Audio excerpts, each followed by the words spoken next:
69 साल के पाकिस्तानी नागरिक अब्दुल वहीद को डिपोर्ट करने के लिए श्रीनगर से अमृतसर लाया गया था, लेकिन बॉर्डर क्रॉस करने से महज कुछ मिनटों पहले ही उनकी मौत हो गई। 17 साल से अब्दुल वहीद भारत में ही थे। पहलगाम हमले के बाद सरकार के आदेश के बाद भी जब अब्दुल वहीद खुद वापस नहीं लौटे तो उन्हें और कई और पाकिस्तानी नागरिकों को डिपोर्ट किया जाना था, लेकिन उससे पहले ही वहीद ने दम तोड़ दिया। लेकिन उनकी मौत कैसे हुई, पुलिस ने इस बारे में क्या बताया है, डिपोर्ट किए गए बाकी लोगों ने मीडिया से बात करते हुए क्या कहा, ये सब कुछ इस वीडियो में आपको हम बताने वाले हैं। नमस्कार, मेरा नाम है मेघना सचदेवा और आप मुझे देख रहे हैं लोकमत हिंदी पर। भारत पाकिस्तान में तनाव बढ़ रहा है। इस बीच बुधवार को अमृतसर में 69 साल के पाकिस्तानी नागरिक की मौत की खबर है।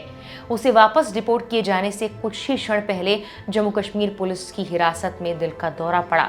अधिकारियों ने बताया कि वहीद अपने वीजा की अवधि से ज्यादा वक्त तक भारत में रह रहे थे। द इंडियन एक्सप्रेस की रिपोर्ट के अनुसार अब्दुल वहीद भट्ट 1980 में भारत आए थे और उसके बाद फिलहाल वो 17 साल से ज्यादा वक्त से भारत में ही रह रहे थे। जब उनके पास पुलिस पहुंची तो उनका वीजा एक्सपायर हो चुका था। बुधवार को डिपोर्ट किए जाने की प्रक्रिया के दौरान उनकी मौत हो गई। रिपोर्ट में कहा गया कि वो कथित तौर पर लकवाग्रस्त थे। अटारी में चेक पोस्ट गेट के बाहर खड़ी एक बस के अंदर उनकी मौत हो गई और अब्दुल वहीद बस में अकेले ही यात्रा कर रहे थे क्योंकि उनके परिवार में कोई बच्चा नहीं है। भारत पाकिस्तान के तनाव के चलते अलग अलग राज्यों से पुलिस देश में रहने वाले पाकिस्तानी नागरिकों को डिपोर्ट करने के लिए अटारी सीमा लेकर पहुंच रही है। इन नागरिकों में जम्मू कश्मीर के भी कई नागरिक हैं। बुधवार को जम्मू कश्मीर पुलिस 60 से 70 पाकिस्तानी नागरिकों को लेकर डिपोर्ट करने के लिए अटारी पहुंची थी। इनमें से कुछ की कहानियां सामने आ रही हैं। अधिकारियों ने मंगलवार को ये बताया कि केंद्रीय रिजर्व पुलिस बल यानी सीआरपीएफ के एक जवान से शादी करने वाली एक पाकिस्तानी नागरिक को उसके मूल देश वापस भेज दिया गया है।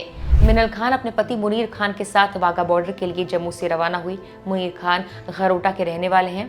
उन्होंने बताया कि उसने ऑनलाइन शादी की थी। सुनिए मिनल ने क्या कुछ बताया है। बेकसूर लोगों की जाने गई हैं, लेकिन उन सब में हमारा तो कोई कसूर नहीं है ना।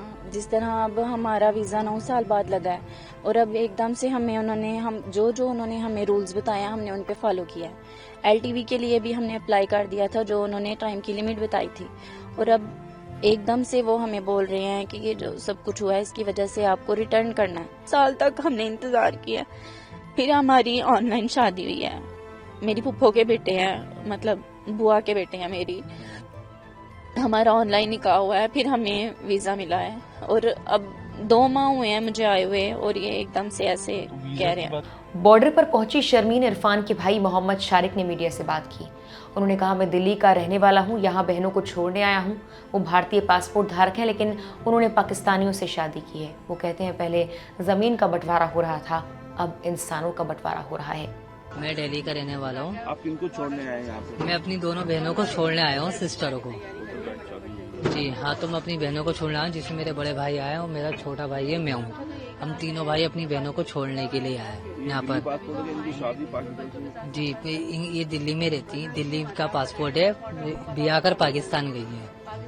तो कल तो लास्ट डेट निकल चुकी है। आज कल लास्ट डेट तो देखो, कल लास्ट डेट होती तो अम्बेसी वाले वीजा नहीं देता, ठीक है ना। अम्बेसी वालों ने वीजा दी, किस बेस पे दी, क्या नाम जो है, उन्होंने बोला हमसे क्या नाम जो है, क्या नाम आप जाइए, कल आखिरी लास्ट डेट है, कल के बाद बॉर्डर क्रॉस नहीं हो पाएगा। तो इस बदौलत तो देखो आए हैं, या तो लास्ट डेट नहीं होती तो अम्बेसी वीजा नहीं दे पाता, या पाकिस्तानी हो या हिंदुस्तानी हो। तो आप समझते कि बच्चे जो है पाकिस्तानी पासपोर्ट हैं, जी, आपकी बहनें इंडियन जी, जाने देंगे? वो तो जाने देते इंडियन और पाकिस्तान। तो ये तो जाने तो पड़ेगा, क्या नाम जो है, बच्चों का भी मसला है। फिर हर चीज को देखा जाता है। पहले जमीनों का बंटवारा होता था, आज इंसानों का बंटवारा हो रहा है, आज इंसान अलग हो रहे हैं। वहीं दिल्ली की शर्मीन ने भी मीडिया से बात की। वो कराची में एक पाकिस्तान से शादी कर चुकी हैं और पाकिस्तान लौटने के लिए अपने भाइयों के साथ बॉर्डर पर आई थी। शर्मीन इरफान ने कहा कि मेरी शादी को 12 साल बीत चुके हैं और मेरा एक छोटा बच्चा है। मैं अपनी बीमार माँ से मिलने के लिए 1 महीने के लिए भारत आई थी, अब वापस जाना पड़ रहा है। वैसे तो दिल्ली की रहने वाली हूँ, शादी होके कराची गई हूँ। कितने साल हुए? शादी को 12 साल हो गए। कब आई थी आप? कितने दिन के लिए? 1 महीना हुआ है। माँ से मिलने आई थी, मेरी माँ की बहुत तबीयत खराब थी, तो फादर की डेथ पे भी नहीं आ सकी थी, तो मैं अब आई थी। कितने बच्चे हैं आपके? ये मेरा बच्चा है छोटा, मैं इसके साथ जाना चाहती हूँ। ये नेशनलिटी पाकिस्तान? जी, ये पाकिस्तानी नेशनल। और मैं हाफ पाकिस्तानी नेशनल हूँ। आपको पता है कल का लास्ट दिन था, तो आप आज कैसे जा पाएंगे? कल का हमें किसी ने हाफ दिन का नहीं बोला, 1 मई हमने न्यूज पे भी सुना था कि 1 मई तक जो है बॉर्डर खुले हुए हैं। और कल भी एम्बेसी वालों ने यही बताया, पाकिस्तानी एम्बेसी में वीजा दिए कि आप आज ही चली जाएं, कल बॉर्डर क्रॉस कर लें। तो जैसे कल बताया कि बच्चों को तो आप पाकिस्तान कैसे ले लें? आप मुझे ये बताएं कौन सा ऐसा कानून है जहाँ माँ बच्चों को अलग कर देते हैं? ये बॉर्डर वाले किस बिना पे जो है माँ से बच्चों को जुदा कर रहे हैं? आप मुझे ये बताएं। अटारी बॉर्डर के रास्ते पाकिस्तान लौटी पाकिस्तानी नागरिक परवीन अख्तर ने कहा, मुझे भारत में आए 40 साल हो गए हैं, मेरे 3 बच्चे हैं, सभी यही पढ़े, हमने क्या गलत किया है कि हमें इतनी सख्त सजा दी जा रही है? मुझे यहाँ 40 साल हो गए हैं भैया, 40 साल से मैं यहाँ रह रही हूँ। मेरे बच्चे 3 हैं, तीनों की शादियाँ मैंने की हैं। पढ़ा इन्होंने इधर ही है, मोदी नगर में पढ़ा है, बाकी दिल्ली से पढ़ के आए हैं। बेटा गिर जाओगे। बेटा बाहर है, वो फॉरेन एक्सचेंज भेज रहा है इनको, हमारे हर तरफ से इनको फायदे हैं। तो हमने क्या खता की है कि हमें इतनी सख्त सजा दे रहे हैं? ये मासूम बच्चे सफर में इन्होंने इतना अजाब उठाया कि हमने कुछ नहीं खाया है, हमने कुछ नहीं खाया। क्या होना हमारे हलक से उतरा ही नहीं कुछ। सरकारों से क्या चाहते हैं आप? कहाँ किस सरकार से क्या चाहिए, क्या देंगे? ये इस वक्त हमें दरबदर करके इस पुलिस वैन में हमारी बेइज्जती हुई है। ये हम बाइज्जत लोग हैं, हम बाइज्जत शहरी हैं, तो ये क्या कर रहे हैं हिंदुस्तान वाले, क्या कर रहे हैं ये? तो हम उनके मुल्क जो पहलगाम में अटैक हुआ उसको आप कैसे देखते हैं? हम उसकी मजम्मत करते हैं। हम जो काम अच्छा नहीं होता उसको तो हम कहेंगे अच्छा नहीं है, क्यों नहीं कहेंगे? अगर आप उनको सजा दो, अगर हम एतराज करेंगे तो हम मुजरिम हैं। आप समझते हैं उनकी गलतियां आपको भोगनी पड़ती है? हाँ जी। बता दें कि निर्वासित लोगों में रक्षंदा जहूर नाम की महिला भी शामिल है, जो पिछले 36 सालों से जम्मू में रह रही हैं। रक्षंदा ने मीडिया से बात करते हुए अपनी पीड़ा व्यक्त करते हुए कहा कि मैं 36 सालों से यहाँ हूँ, वापस कैसे जा सकती हूँ, लेकिन पुलिस मुझे यहाँ से ले आई है। उन्होंने 1989 में एक भारतीय नागरिक से शादी की थी, लेकिन उन्हें कभी भारतीय नागरिकता नहीं मिली। वो कहती है, मैं पाकिस्तान में कहाँ रहूँगी, वहाँ मेरा कोई नहीं है, मेरे माता पिता 1989 में गुजर गए, अब वहाँ मेरा कोई नहीं बचा।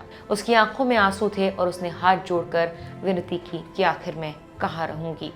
बता दें कि देश में मौजूदा हालात के मद्देनजर पाकिस्तानी नागरिकों को भारत छोड़ने का आदेश दिया गया। 22 अप्रैल को पहलगाम आतंकी हमले के बाद सरकार ने पाकिस्तानी नागरिकों के लिए भारत छोड़ने का ये नोटिस जारी किया था। सार्क वीजा धारकों के लिए भारत छोड़ने की समय सीमा 26 अप्रैल निर्धारित की गई थी। मेडिकल वीजा धारकों के लिए समय सीमा 29 अप्रैल थी, जबकि 12 श्रेणियों के वीजा धारकों के लिए समय सीमा 27 अप्रैल थी, जिनमें आगमन पर वीजा, कारोबारी, फिल्म, पत्रकार, ट्रांजिट, सम्मेलन, पर्वतारोहण, छात्र यात्रा, समूह पर्यटन, तीर्थ यात्रा और समूह में तीर्थ यात्रा वीजा शामिल था। केंद्र सरकार की ओर से निर्धारित समय सीमा के अंदर भारत नहीं छोड़ने वाले पाकिस्तानी नागरिकों को डिपोर्ट किया जा रहा है। इनमें से कुछ को गिरफ्तार किया जाएगा, उन पर मुकदमा चलाया जाएगा। इस अपराध के लिए उन्हें 3 साल तक की कारावास या अधिकतम 3 लाख रुपए तक का जुर्माना या दोनों भी हो सकते हैं। फिलहाल के लिए इस वीडियो में इतना ही।